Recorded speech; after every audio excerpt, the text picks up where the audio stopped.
Living a Healthy Lifestyle show with your favorite holistic health coach, Carrie Kay, every Tuesday at 3 o'clock Eastern on TAN Talk Radio Network. The Greater Zephyrhills Chamber of Commerce and the Florida Sports Coast presents the 13th Annual Pigs and Zephyrhills Barbecue and Blues Fest, Friday, January 13th from 5 till 9 and Saturday, January 14th from 10 till 6 at the Zephyrhills Municipal Airport. Feast your ears on blues music from Paul Correa and Hired Gun, Chuck Riley All-Stars, Mark Shane, and more. Tasty barbecue, a cornhole tournament, kids zone, vendors, and military history. Bring lawn chairs but no coolers or pets. Admission is $5, parking is free. Online at zephyrhillschamber.org. Listen to the latest pet trends with benefits on the Pet Buzz every Saturday morning from 9 to 10 a.m. Join pet trendologist Charlotte Reed and veterinarian Dr. Michael Fleck as they talk all things pets. From animal health and wellness, money-saving tips, celebrity gossip, breaking news, and more. Their expert guests are in the know and in the now. To learn more about this unique program and its hosts, tune into the show on the TAN Talk Radio Network. You may be owed some money. After 911 and 411, call 541. That's 727-541-1741. Call Gulfstream Motorsports for a diminished value report. Due to my 28 years experience in the auto salvage business, I'm very good with wrecks. So if your car's been involved in a wreck, call me for a diminished value report. Call 727-541-1741. You may be owed some money for the lost value of your repaired vehicle. And visit us at GulfstreamMotorsports.com. This is the TAN Talk Radio Network.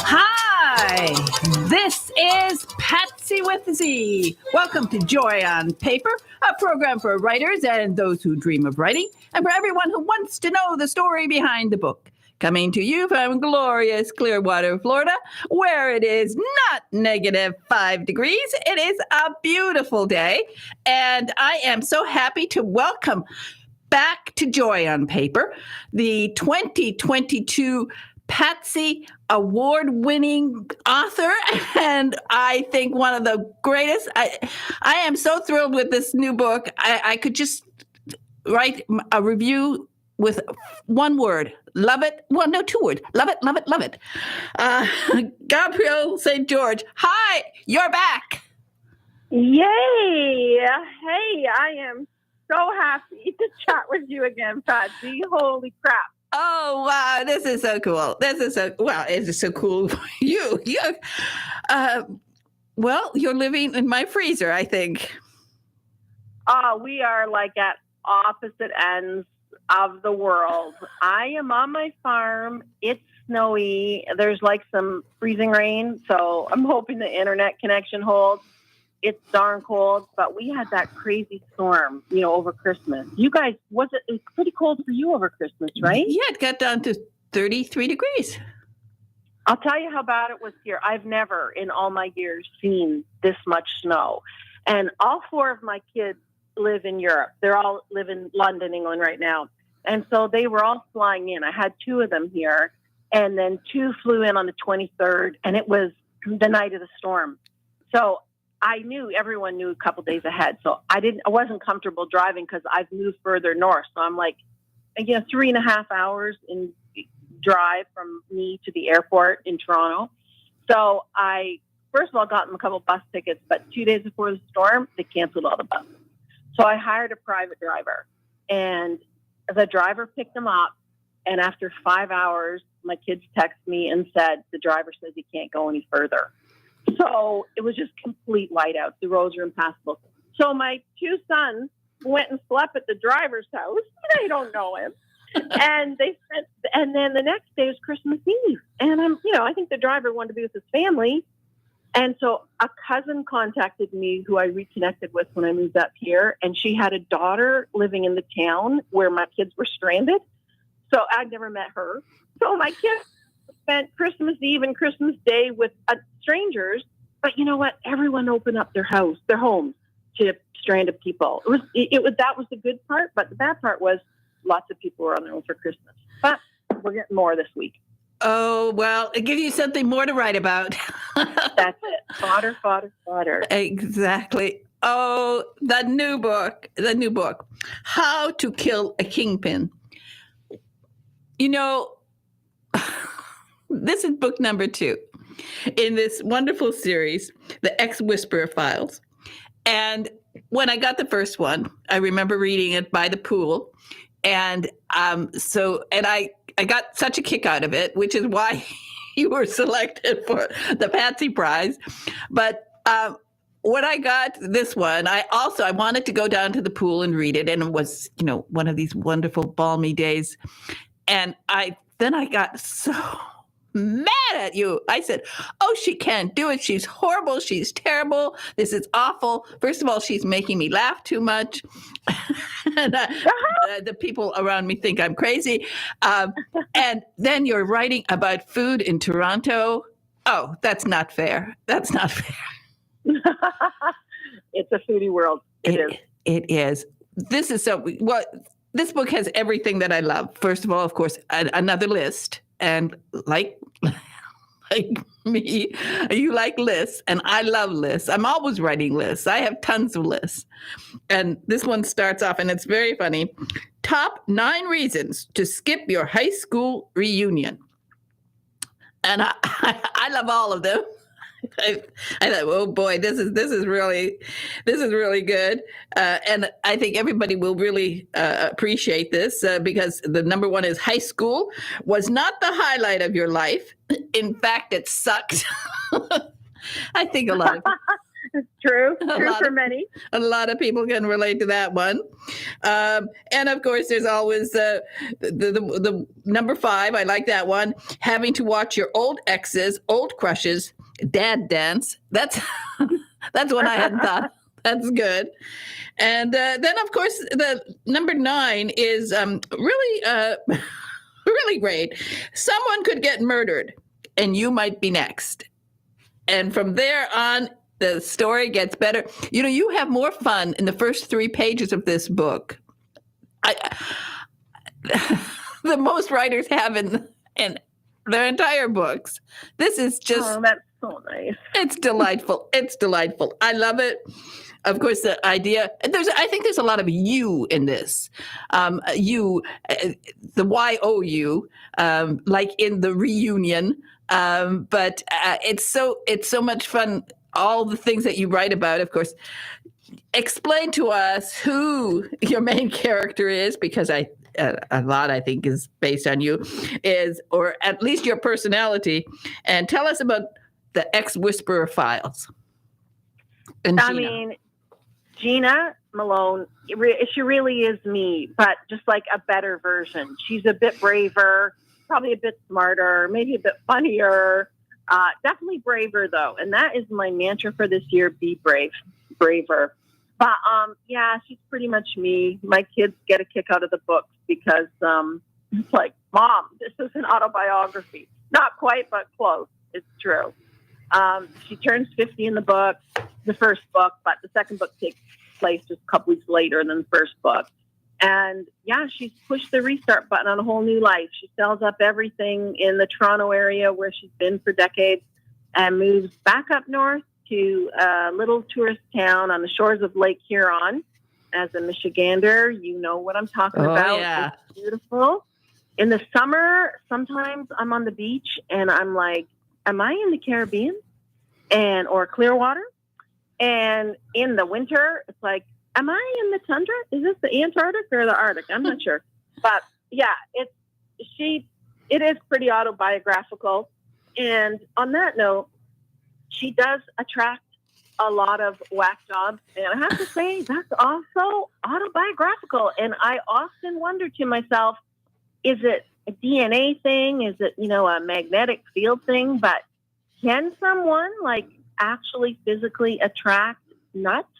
Because if they can, I'm like, my hand is up, which is weird, but true. Well, it is, as I said, when I got it and I'm down at the pool and I'm reading and I just I had a libation, and I was just cracking up, and one after another. Of course, when I got to I love books with letters. I've always loved books with letters ever since ever. You know, I just, from Middlemarch on, I just love books with letters. And now, of course, there are emails. Right. But so we start off with we know that we have a reunion. And those things are sort of scary. Now, did you ever do your reunion? You know what? We only had a reunion at my school when it was like, I think it might have been like 5 or 10 years after I graduated. Oh, maybe. Yeah, it was early on. And I think there was one that I missed. I was away, but not a big, huge one in the last like 25 years. No, you? Did you go to yours? Oh my gosh, no. not if you paid me. Right? No, I know. No. You know, one thing I say in the book, which I think is true, is it's kind of like social media has made a school reunions kind of redundant because we already get to follow our classmates if we want to, if we're interested, or just like, and honestly creep their walls. But we pretty much know who's got grandkids and what they're doing and where they're living now from Facebook and Instagram. So it's kind of redundant in a way, I think. Well, yeah, but there's nothing like actually seeing people stuffed into tight jeans that they shouldn't be wearing. I love how you described Gina as a floater in high school. Were you a floater going between the different groups? Because that's what I was. I was, with the theater nerds, and I was friends with some of the druggies and, with the jocks. And yeah, I could just kind of go around and interact with all of them.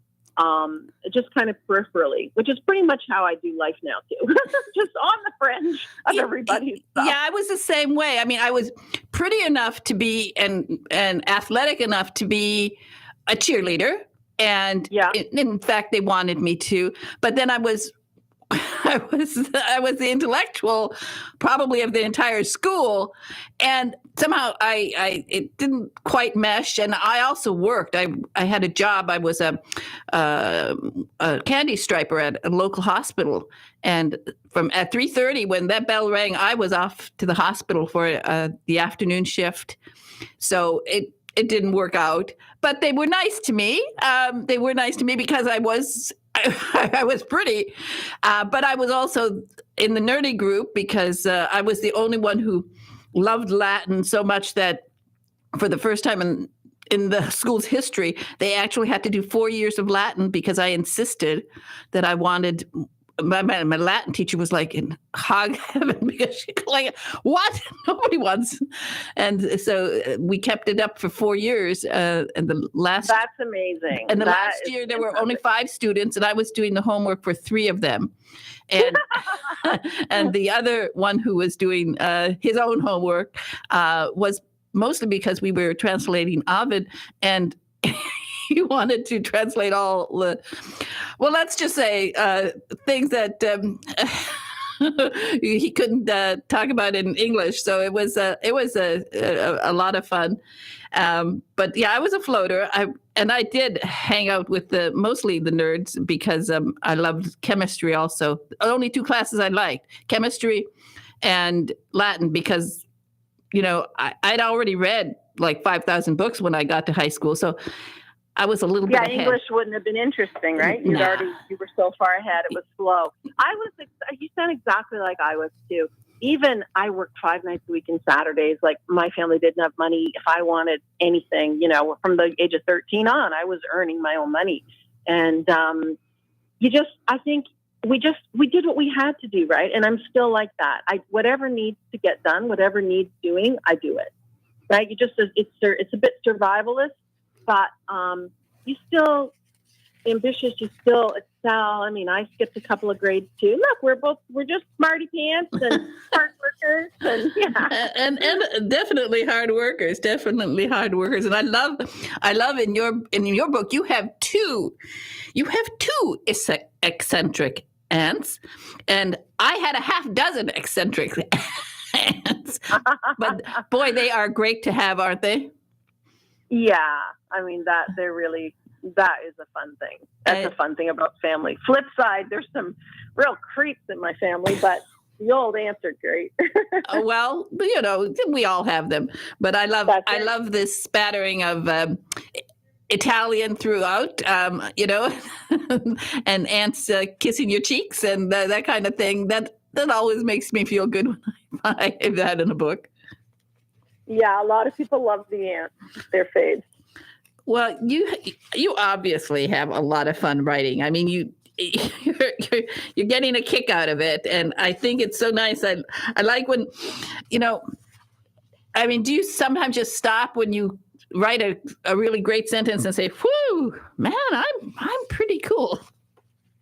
No, I don't do that. But sometimes when I read later, and if I can put work away for a few weeks and come back to it, when I read it later, I'm like, oh, damn, that's pretty good. Who wrote that? Someone sneak in the night and get on my laptop. It's like I don't even remember really writing the best stuff. But when I'm writing it, it's mostly me questioning myself. Sometimes I'll chuckle to myself, and then I know I'm on the right track while I'm writing. But mostly it's after the fact. Well, let's get back to Gina. Now, she gets, of course, she is the ex-whisperer. Explain why people are writing to her. So she's an expert on exes.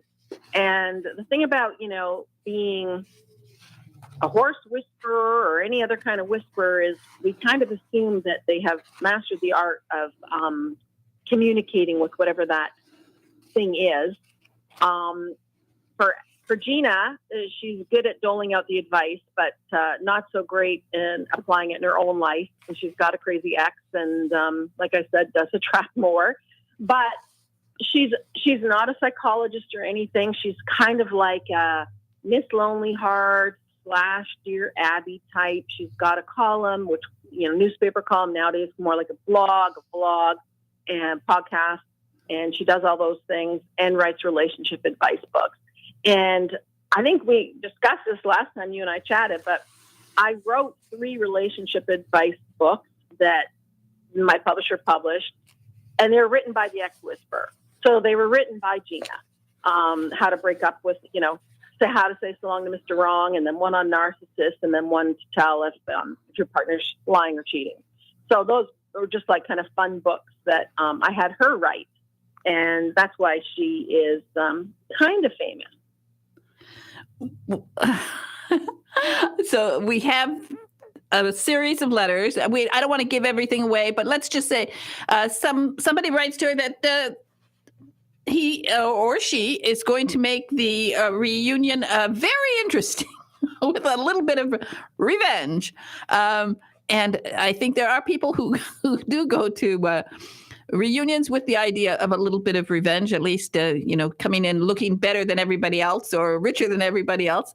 And this person has a little bit of a, it's not the right attitude, let's say. Exactly. Yeah. And I think you're right. I think people go to reunions for all different kinds of reasons. Sometimes just to see, how well everyone else did. But yeah, a lot of people, go on liquid diets and stuff before they go to a reunion. Oh, and I wanted to just read one sentence. It's an example of the kind of sentences you write and you just sort of throw in there, and it's just a sentence within a paragraph, but it stands out and it shows the kind of quality of writing that you have. And I'm going to read it. Because it's it just struck me. You're writing about people going back to reunions, and then you write about the person who is trying to scare people, and all you write, it's a simple sentence, and I'm going to read it. So it's still, because I am me, I take the next hour to sit and stare and elude life. I mean, that is so true. I mean, that's the kind of thing that people do. But you write it down, and I thought, I love that.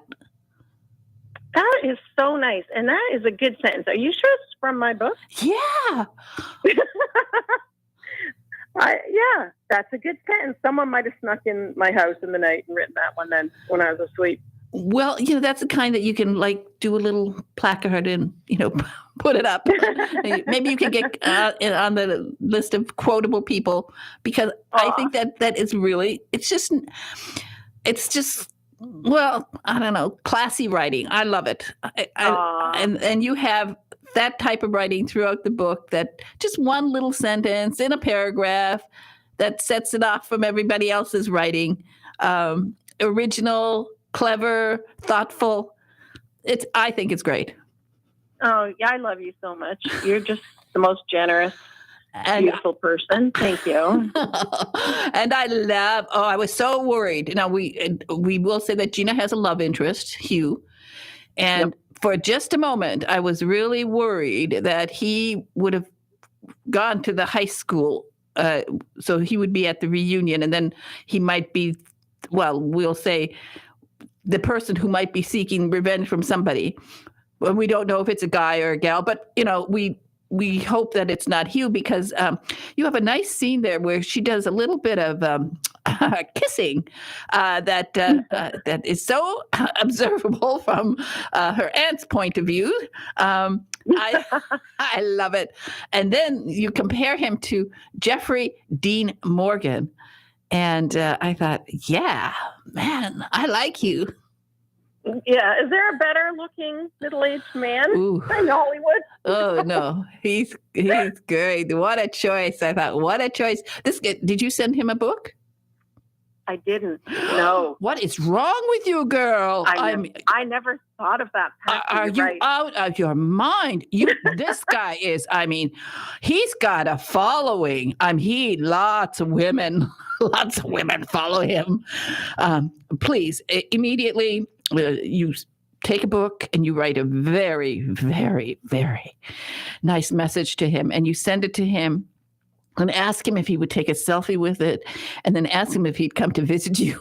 Ask him if he'd marry me. If you're going, that's what I love when people have somebody like that to use in their promotion of their book. It's like, well, when people have a mention of Elvis or something, use the famous person that you are writing. Or you're using his name, for goodness sakes. Use this guy. I think we'd all like to use this guy. Right? I guess I just send it to. It's a great idea. I'm going to follow your advice. I guess I could only send it to his agent, though. Who knows if it would ever get to him? But it's worth a shot. Oh, sure. Yeah. This again for him. He needs publicity. They're always looking for publicity. So you send him a beautiful picture of you holding the book, and next thing you know, it'll be on his Facebook page. With your write him something really, that's very literary that they would want to quote in the Facebook. And this is. I'll actually send him a picture of me holding up my Patsy Award. Oh, that is like one of my favorite things of 2022.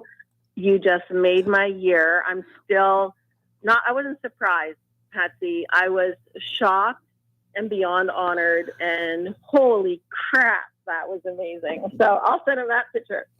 Holding How to Kill a Kingpin and the Patsy Award. You send it to him. And by the way, mention my name. He is gorgeous. Oh, yeah. He is absolute. See, one of the things I do here, I promote books and I promote authors, and I try to think of clever ways to do it. And you have here something so perfect for publicity that. You're right. It's a great idea. And get your local newspaper. You have a local newspaper. Get them to write a story about it. Have his picture, your picture. Next thing you invite him to the next event in your town. He could be. You do a parade for him. My goodness, do you know how many? Do you know how many women follow him? I know loads of women locally. Oh, just look at his fan base. You've got a winner here. I knew when I read the first book, when I read book one, I said, this is book one, and it's great, and I loved it.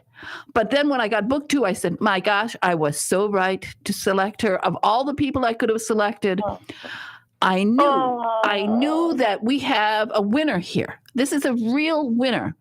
And you're a real winner in so many ways because you come out with a great character, a great storyline, and you have all this very smart, sophisticated writing in it. And yet it's all so accessible and it's so much fun. So I'm telling you, I know that we're going to have another book in 2023, right? Yes. Okay. Yeah.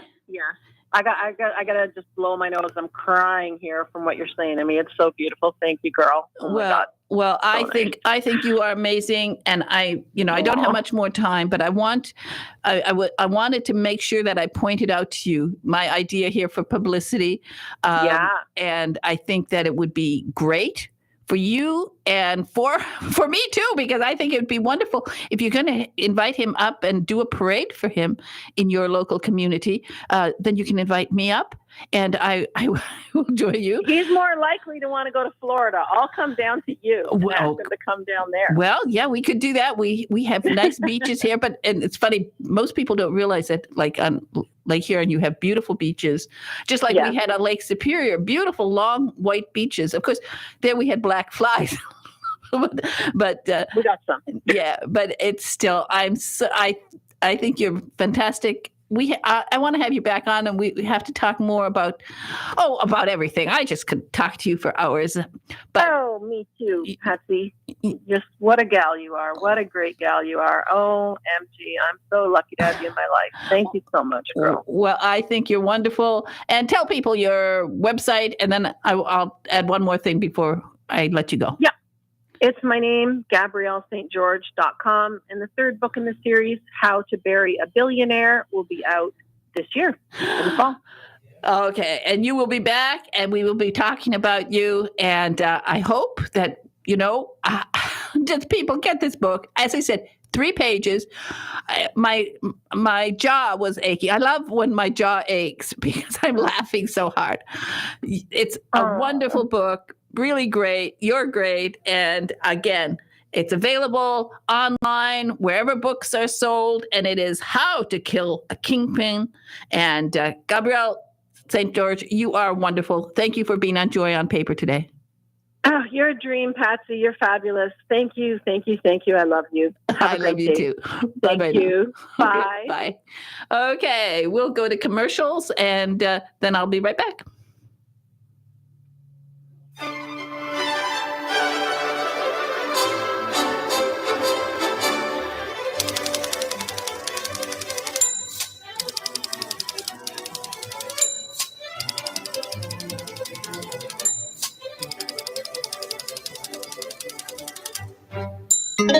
This is the Tan Talk Radio Network. Are you ready to eliminate your home energy bill? Well, get ready to harness the sun. Go EHS, Effective Solar Solutions by Efficient Home Services. With no upfront costs, you can save money on your utility bill and even eliminate your electric bill altogether with EHS Solar. Call EHS, the #1 solar installer nationwide. We know how to customize your home. EHS handles every project in-house with no subcontractors. Remember, no upfront costs, tax breaks, and the best company in the business, Efficient Home Services. Schedule an appointment today at 727-353-3757. Visit our website and download your free buyer's guide to going solar at www.goehs.com. Go solar, go savings, go EHS. Call 727-353-3757 today to talk to our experts.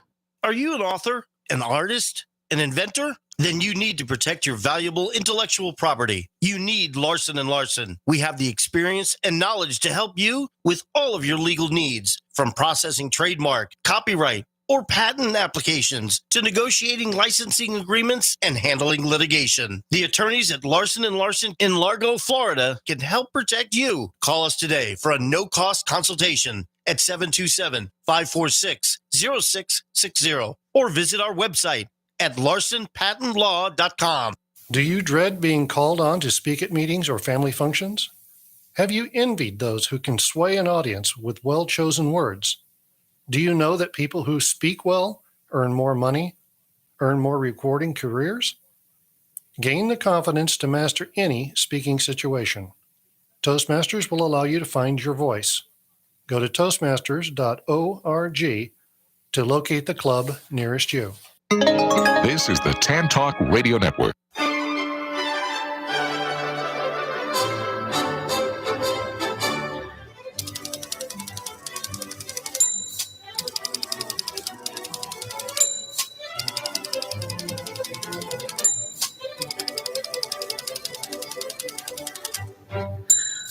Hi, this is Patsy with a Z. And I am back, and I am so happy to welcome to Joy on Paper Michelle Renee DeBellis, and the name of her book is The Music We Make. Hi, Michelle. Hi, how are you, Patsy? Okay, well, I'm so happy actually that I was supposed to talk to you back in December, but I'm actually happy that we're doing it today because I think your book is so timely. It is a book. I'll let you explain the story, but essentially it's a book about a young man whose mother is killed in a traffic accident. And at this time, it is rather timely, as we know in the news. I don't want to mention the name, but in the news, we have somebody who's gone through that trauma. And you write very sensitively in this book about the storyline about this kind of tragedy. And in your case, your main character is Santiago de Angelo, who is a 22-year-old songwriter. And when his mother is killed, his life changes. So do you want to explain the story and perhaps how you came out with the idea? Absolutely. I would love to. Thank you for the opportunity and thank you for having me on. The story, as you said, as a young man's life changes dramatically when he and his mother are both in an accident that she does not survive. And it's at this moment, this turning point in his life where he's nearly graduating with an architectural degree and he's ready to go into follow his father's footsteps. And they're actually having a conversation about, is this what you really want to do? And he's telling his mother for the first time in 4.5 years that he is resenting that he's left his music behind. And she tells him, I'm going to do whatever it takes for you to get to follow your heart. And in that moment, they are hit by another vehicle. And there's this terrible accident that she does not survive, even though he tries desperately to save her life. He's not able to do that. And in the hospital, he undergoes several surgeries and is prescribed prescription after prescription of Vicodin and Valium and Ambien. And that is an experience that I had when I had a very serious car accident many years ago and went through the medical systems. That was just what they did at the time. They just prescribed opiates. And I had this kind of intense experience around that I wanted to write into a story and share to provide a little bit of empathy for the people that have undergone that situation and also to show readers how the best way out of those kinds of basic situations are through human connection, friendship, and understanding that comes with loving relationships. But also the book is really about, in the case of losing this close relationship with his mother, how destructive we become when we lose our close relationships, and how the only way to really heal ourselves is to find new relationships that make us whole again. And to kind of give you a better idea about the story behind the book, my husband lost his mother suddenly many years ago and was writing a beautiful song for her. And it's a gorgeous song. It's called Bird of Paradise, and you can download it anywhere music is streamed, Apple Music or Spotify are the best places to find it. And he spent years and years and years writing this gorgeous song, this absolutely beautiful piece of music. And while I was recovering from the accident I mentioned, all of the opiates that I was being prescribed, it kind of came to me, what about a story of a man like my husband who lost his mother, but kind of blending the story that I was experiencing, became addicted to all of these opiates, and received the song, just as my husband did all those years ago, received the song From the Other Side, which felt like a full song, that he sort of has to become the man he needs to be to write the song. And so it was really, for me, it was this opportunity to show my husband all of the ways in which the pain that he was experiencing in his life was blocking from writing the song. And the really beautiful thing is that as I finished the final draft of this novel, my husband also finished the song. So it felt like this wonderful confirmation that everything I set out to do, I had already achieved. Well, it's a very touching book. The story of Santiago, and his progress through this after taking these drugs, and how he deals with things and how his life changes, and about his writing music and looking for the beauty in life, I thought was so touching and so really beautifully written. I love the cover of the book, by the way. It's gorgeous. Thank you. I'm very proud of it. I worked very hard. I worked with many designers over the course of, 6 months, and I just wasn't happy. There was nothing that was quite right. There was nothing. There was a cover I was excited about for a while with these two beautiful, beautiful people, but I didn't want anyone to have a preconceived idea about what the characters looked like. And so I really wanted something like, as you see on the book, where there's just a silhouette of a man and a woman, that lets you know that it's a love story and lets you know that it's beautiful. And I just wanted people to see right away, oh, this is beautiful, because I think it's really beautiful. And that there's a golden thread throughout the book, this music. Absolutely. And I'm glad you saw that. I felt it, and it's embossed, this one, and I thought I just love this cover. And for the longest time I was just holding it, and it'd be next to my reading chair, by my reading chair, and I would pick it up and I would touch it, and I love it. And as I said, the story is so important, and it's told so beautifully that I hope people will get this. One, because right now they are listening to a nonstop story about a son who's lost his mother and obviously has serious problems ongoing, and perhaps has never found any peace. And so I think that, and understanding also addiction, I was in a similar situation almost, but I had a wonderful nurse who said to me, look at that, the pain thing that they have on the wall, give your number, right? They always say, give your number.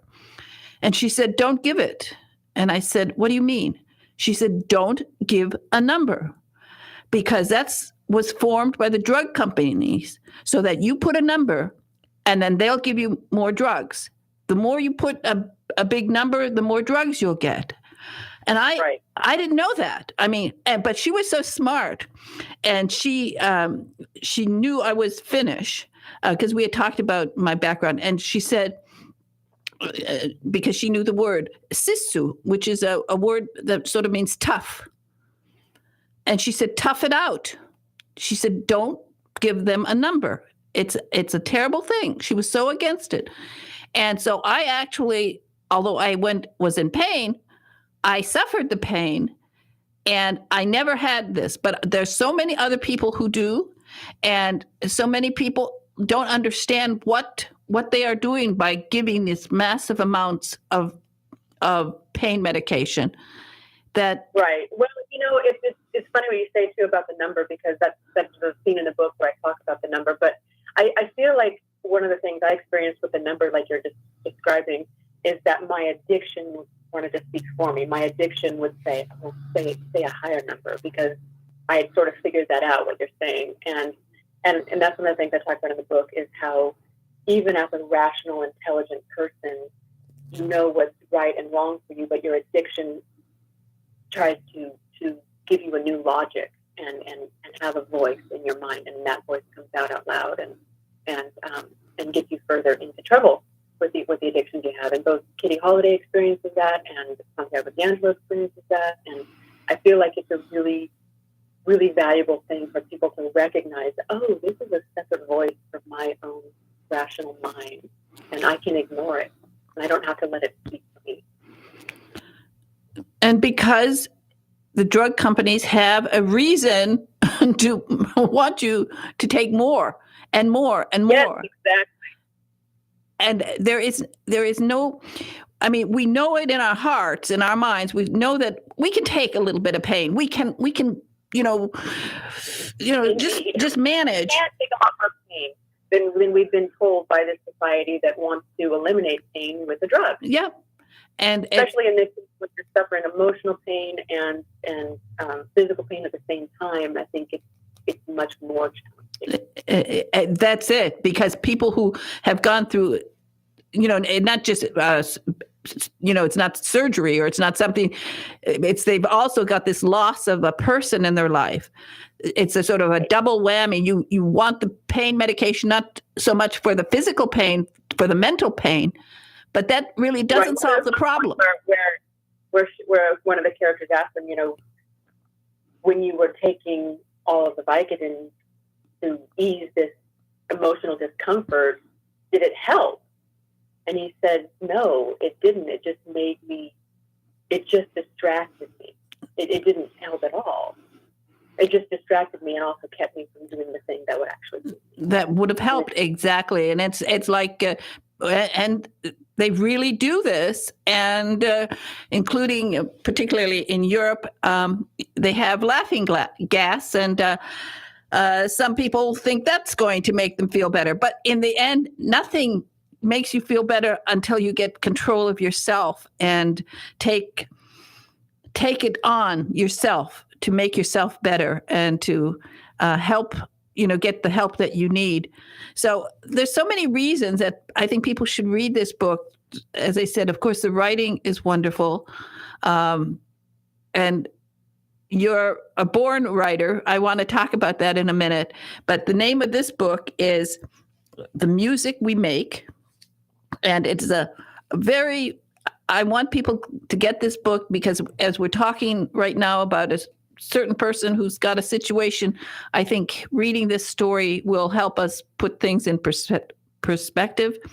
And then one of the things that I wanted to talk about, I was so intrigued when I went to your website. I love the story about how you started writing, because it is a beautiful story. And I want you to share it with people, because I think it's says so much, first of all, about you, but also about how sometimes people don't realize that, yes, they have these ideas, and you just write this story so beautifully. So tell us about yours when you started writing. All right. Well, this is, I believe, the story you're talking about. I love this story so much. I was in the 6th grade, and a teacher had given us this assignment to write about an empty room. And I wrote about how the room was empty because there was no love, there was no friendship, there wasn't any soul. I talked about a lot of intangible things. And when I got the assignment back, the teacher had written in red all over the place that I didn't follow the instructions, that it was supposed to be at a room that didn't have any chairs or furniture in it, and describing its emptiness. And I remember it was one of those moments where I said to myself, she's wrong. This authority figure is wrong, and you're right, and you can trust what you did, where the only thing that really matters to make anyone feel empty is whether or not they're feeling loved or appreciated, and feel boistered by different kinds of things. And so I took it home and I showed it to my mother, and she said, Michelle, you're a writer. And I was 10 years old. And at that moment, I decided, I am a writer, and it was such an exciting moment. I'll never forget the way that I felt, how profound it was, and it was. I sort of decided in that moment, as I said, that that's what I would do with my life, and I began reading every genre of book there was. I just read 4 or 5 books a month for dozens of years to find out which type of book I wanted to write, what type of genre I was going to write in, whether I was going to write in first person or third person, or write plays or poetry, all of which I had a hand in, and decided I'm a novelist. I want to write a novel. You are a writer. I actually got tears in my eyes when I read it. It just, I was thinking, if I had been your teacher, I would have just taken your hand and marched you around the room, and then I would have told all the other kids, let's just march Michelle down the hallway to celebrate that we are in the midst of a great writer. She is brilliant. I love it. I would have taken your hand and I would have said, okay, kids, we're going to follow Michelle down the hallway. We're going to dance and we're going to sing because a writer is born here. Because right now, just thinking about it in my imagination, but I have to tell you, I did have a lot of teachers who more or less did what you're talking about. And for me, it was so uplifting and so important and so valuable, but it did not earn me a lot of friends. I have to tell you that it created a lot of envy and jealousy amongst my peers. And that's okay. That's okay. Yeah. But because, you could have given up right there with that. If your mother hadn't said it, you could have given up. And the loss would have been enormous until eventually you would have discovered it. But you might have gone through years and years of just sadness because you had this in you. Do you know you could take thousands and thousands and thousands and thousands of kids, and they would never, ever think to write what you wrote? What you wrote was so brilliant that they should have celebrated you that day. They should have done a party for you. They should have said, next day, everybody bring in cupcakes because we're going to have a Michelle Day. Because you're not, if you explain it to kids and say, look, here we have somebody who's going to be writing stuff that will make people's lives better, will change their life, will do wonderful things. Michelle should have been celebrated. Little Michelle should have been celebrated. And I think I love that story because I did have a 3rd grade teacher who called me stupid. She just... the impact that those kinds of things make. Well, she used the word dumb because in those days they used dumb for stupid. Now they couldn't use dumb. But she called me dumb because I was from northern Michigan and I talked with a funny accent. I talked like this and I didn't, although I was the smartest one, I was in 3rd grade and I'd already read 1,000 books, but she called me dumb in front of all the students. So teachers, honestly, as I said, I'm so happy that you did get great teachers, but teachers' words can mean so much. And I love this story. So I want people to go to your website, which is Michelle Renee DeBellis. I love your name. It's so pretty. And you're so beautiful. You look like a movie star yourself. My goodness. I appreciate that. You look good there. And read this little story. You've done a wonderful job with this book, and I hope people will get it. It's about a son who's lost his mother, and he deals with it eventually. And we have to, encourage people to read this story and feel sorry for people who are in the news who obviously have not quite gotten to that point. So again, your website is great. And the name of the book again is The Music We Make, a novel by Michelle Renee DeBellis, who looks like a movie star, very French and very elegant, beautiful. And thank you so much for being on Joy on Paper today. Thank you. It was wonderful. Thank you, Patsy. Okay. Bye-bye now. Bye. Wow. What a story, people. thinking about that, thinking about kids and thinking about the importance of books, I want to play a book buzz that Devon Miller has done for us. It's a wonderful book buzz. It's about a girl who loves books, and we will hear it right now.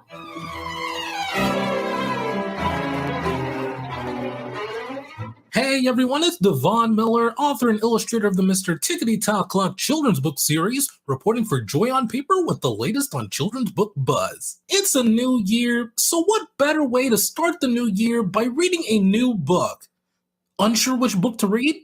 Don't worry, Stacy has you covered. Stacy is the character from the brand new book, Stacy's Remarkable Books. This, based on a true story, was written by Stacey Abrams and illustrated by Kit Thomas. Stacy's Remarkable Books tells the story of Stacy, who loves getting lost in her favorite books. Stacy eventually meets a girl named Julie, who has little trouble reading in English. Together, they start sharing books so she can practice, and the rest of the students in their class join along. Almost 10 years ago, Stacey Abrams received an unexpected note from Julie, thanking Stacy for her friendship and how they were able to bond over books. It was this friendship that became the basis for the book. Already the #1 new release for children's books on girls and women's issues on Amazon, Stacy's Remarkable Books is the companion to the #1 New York Times bestseller, Stacy's Extraordinary Words. It's a tale from Stacy's childhood about the power that books have. When reading this book, I think this book will have the power to bond people together, just like how Stacy and Julie's friendship stemmed from a bond over books. This is Devon Miller reporting for Joy on Paper. For more book buzz involving children's books and authors, head on over to radio-joyonpaper.com and click on Devon Miller's Book Buzzes. I think it's about time that I buzz out now.